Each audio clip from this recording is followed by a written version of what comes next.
For today's video guys, magre-repair tayo ng clip pan. Turuan ko ikuting tips kung maganda ba itong clip pan sa bahay natin ginagamit. Guys, pina-repair sa akin to, sabi daw nangangamoy usok. So hindi ko na siya isasaksak guys kasi baka mamaya may shortage dito. So tara, samahan nyo ako guys, repair natin itong clip pan. Let's go! So what's up guys? So welcome sa aking YouTube channel Astrobay TV and Facebook page Astrobay TV Official. Follow nyo ako guys, support my channel and subscribe. So ito guys, magre-repair tayo ng clip pan. So hindi ko siya isasaksak guys kasi shortage nga daw sabi ng may-ari. Nang may usok daw. So turo ko lang sa inyo guys, mga ganitong clip pan guys. Pag nasira to, disposal po kasi to kasi wala tong safety yung motor nito. Madaling masunog. Kaya pagka ganito masira, tinatapon na kagad. Okay lang kung pag wiring kaya sa switch, ganoon na masira nito. Pero pag ang motor nasunog, wala na guys. So tara guys, samahan nyo ako. Check natin to kung ano talaga sira nito. So umpisa na natin. 1, 2, 3. Intro muna tayo. Let's go!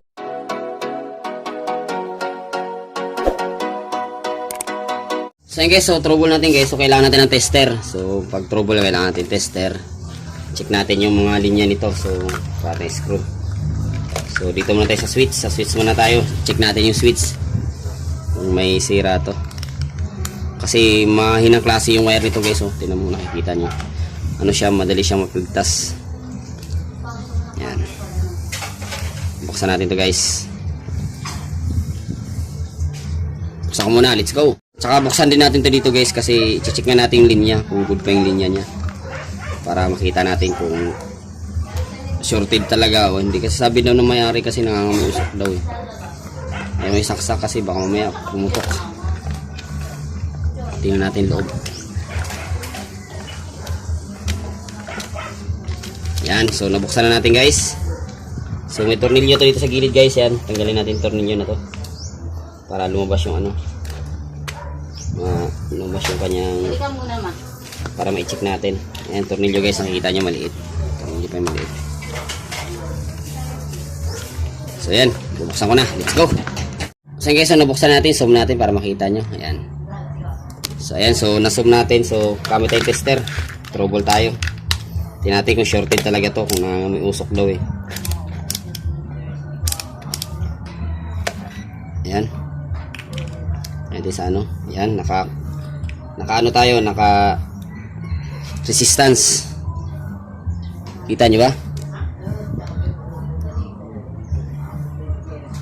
Ayan, naka resistance tayo, 0.04. So check natin dito yung ano, line 1. Line 1 papunta dito sa isang switch. Tingnan natin kung shorted talaga to.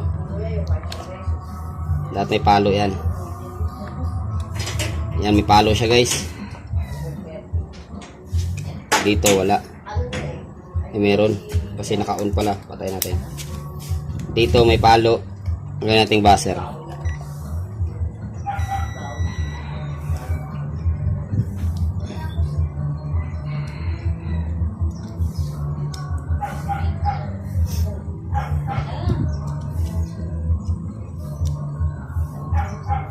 Palo. So yan nga guys, linya nga ang problema. Ayun, linya yung problema. Papalitan ng wire.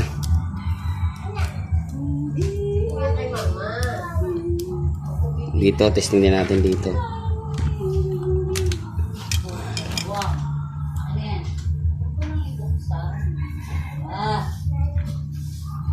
Wire.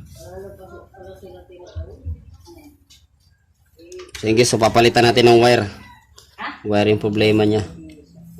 Kasi dito daw nangangamoy sunog eh. Ito. So palitan lang natin ito ng wire guys. So 3 ampere, 250 volts. Palitan lang natin ng wire to. Kasi wala na. Pag nagalaw-galaw daw nangangamoy sunog, baka dito nagso-shortage. Kasi wala siyang buzzer papunta sa switch eh. Natin ah.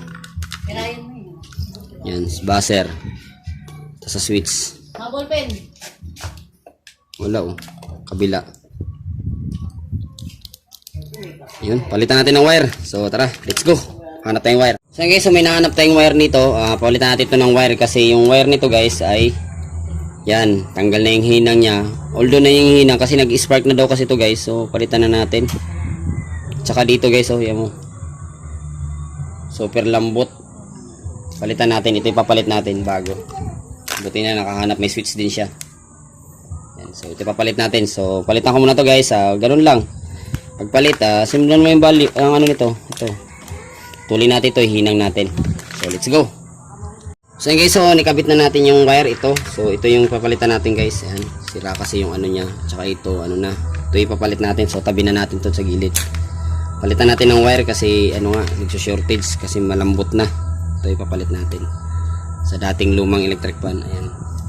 So yun guys, so papasok na natin to dito. Yung ganun lang. So bayaman naman to. Tapos dito, heat treat tube ang ilalagay natin. Hindi na natin ihilong. Tapos ito tube ang gagamitin natin. Ito tube. Ayan, so tara, hina ko muna to guys, idugtong ko muna to para matesting na natin. Let's go. Okay guys, so kinabit ko na yung ano, yung wire na bago. Ito yung ano, yung luma. So yun, pinapainit ko lang yung panghinang ko guys kasi ihinang natin dito. Maganda kasi ng hinang kaysa ganito tube yung gamit natin kasi para umiikot siya, gumagalaw-galaw kasi baka matagal. Maganda talaga hinihinang talaga natin. So yan, so ito na yung wire na ano. Kasi sira na nga itong wire niya. Yan o, may mga sunog-sunog na. So pinalitan natin. So yun, pinapainit ko lang yung ano guys, then hinang na natin. So yun guys, so ikakabit na natin. Yun, hininang pinalitan natin ng cord. Ito, pinalitan natin kasi wala nang contact yung dito niya. Yan, wala nang contact, shortage na. So pinalitan natin ng cord, so kabit na natin to. Yan. Tapos lagyan natin itong mga tornilyo niya. Symbol ko na siya guys para matesting na natin. Kabit na natin ito sa kanya din, testing na natin. Pinalitan na natin ng wire. So tara, let's go. So guys, okay na yung ginawa natin. So pinalitan natin ng cord kasi ano na yung cord niya, lost thread na. So ito na bago na yung cord niya. So una natin guys, naka-plug na po yan.